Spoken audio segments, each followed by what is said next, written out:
Hey guys, welcome to episode 3 of the Saviour Cometh with Norwich. Now, this is the Cardiff game, and there have been no signings. The only signing going out, I guess, I managed to get my problems out in terms of the wage budget from red into green. I sold Mark Bunn for £100,000. It was originally going to be Carlo Nash, however, I decided to go with Bunn instead. It was whoever just made the biggest offer, and Bunn turned out to be the one who was going the other way, so he's gone. I've got Carlo Nash as backup, but to be honest, very rarely do you need a backup goalkeeper. I know, obviously, sometimes goalkeepers get injured, or they get a virus or something, or they get sent off.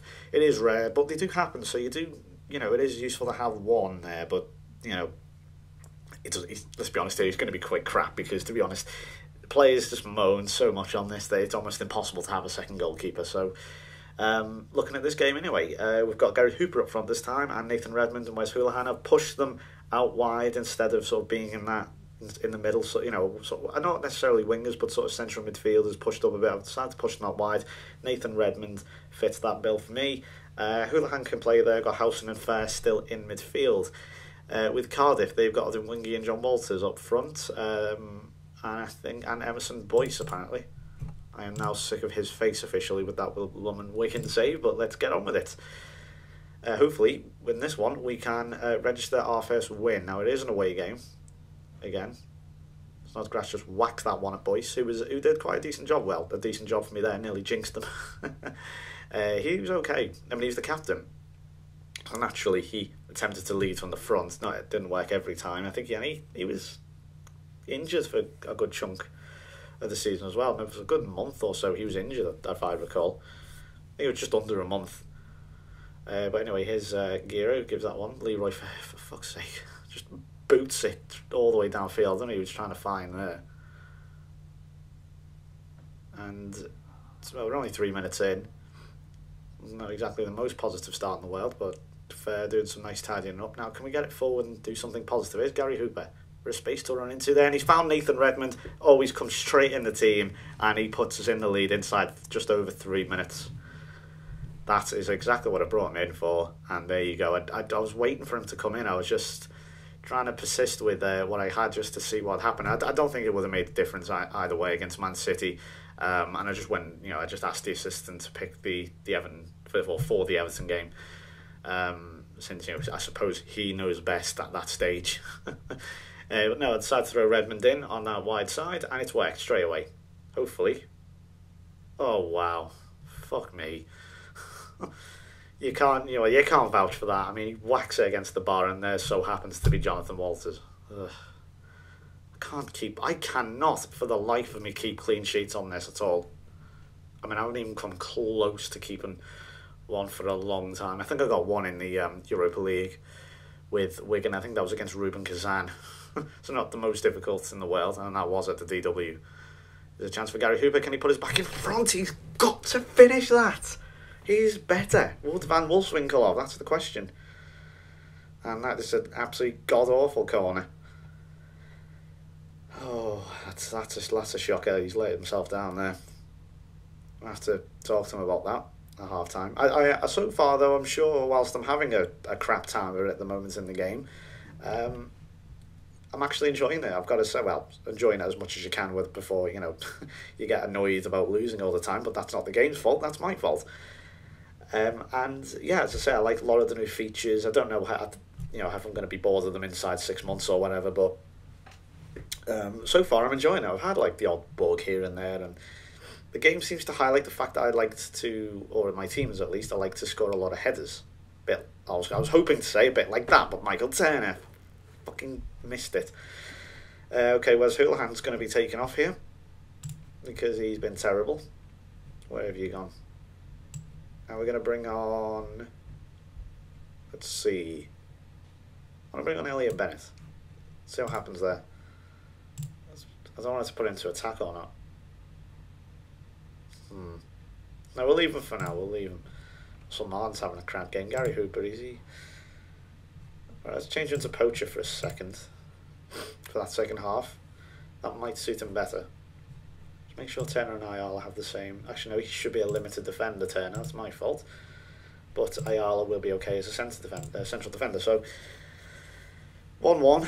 I really would like to win this, not necessarily be the end of the world if we got a draw, but you know, this is certainly 3 points for the taking. It's an away point, not too bad, I always maintain, but in the position we are currently in, obviously the Saviour cometh, you kind of need to win almost as many games as, well, just as many games as you can, you know, before a certain time. Here's Gary Hooper. Oh, that's two he's flunked now. If he flunks another one, he is off and dropped. Because you've got to make decisions like that. Oh, for fuck's sake. Oh, it's been disallowed. I don't know what for. It's offside. Oh, it's good to see now the game actually does tell you, as I've mentioned in previous videos. You know, it's nice. That is nice to see. Okay, in fact, you know what? He's injured. He's not had a good game. Let's get Van Wolfswinkel on. Even, yeah, poacher. Oh, hang on. Yeah, poacher. Thought that false 9 was 3 stars, not... Actually, it'd be no good having a false 9 as a single striker. That'd be terrible. See what we can do here. John Ruddy saving everyone there. Again, just massive fucking craters just appearing in the box. Oh, sorry, crater-sized spaces, I should say. Even that analogy made 0 sense. And here we go, chance here, Wolfswing. Oh, I thought he'd been clattered or something then. Oh my, what the fuck happened there? They all just dispersed. Like the fucking Red Sea. Except we're in white. Cardiff are in red. I don't know what happened there. I think again I might need to say stick to positions. Where is it? It's down here. It's gone right through to 80 minutes. Fucking hell. Redmond, no. Snodgrass. Okay, we'll bring off then. Okay, I'm going to have to switch the formation around here once Tetty comes on. Snodgrass getting caught in midfield. They're so slow and cumbersome. And oh, Walters, fuck me. That is awful. It's seriously bad. Okay, we're going to bring Tetty on. Let's make a change. Obviously, he's not an AMC. So 3 in the middle. Attacking... let's do some. I need to do some shouts as well, or instructions, or whatever you want to call them. Admittedly, this will probably take about 5 minutes. No, actually, that was quite quick. Much high tempo. Get stuck in. Push higher up. Not shoot on sight. Stick to positions. Why isn't that sticking? It's not a call being confirmed or something. That's annoying. Okay, exploit the flanks. Let's keep that. Don't want to go overload yet. And to be honest, overload does absolutely sod all anyway. And John Ruddy, what? Oh, it's so frustrating.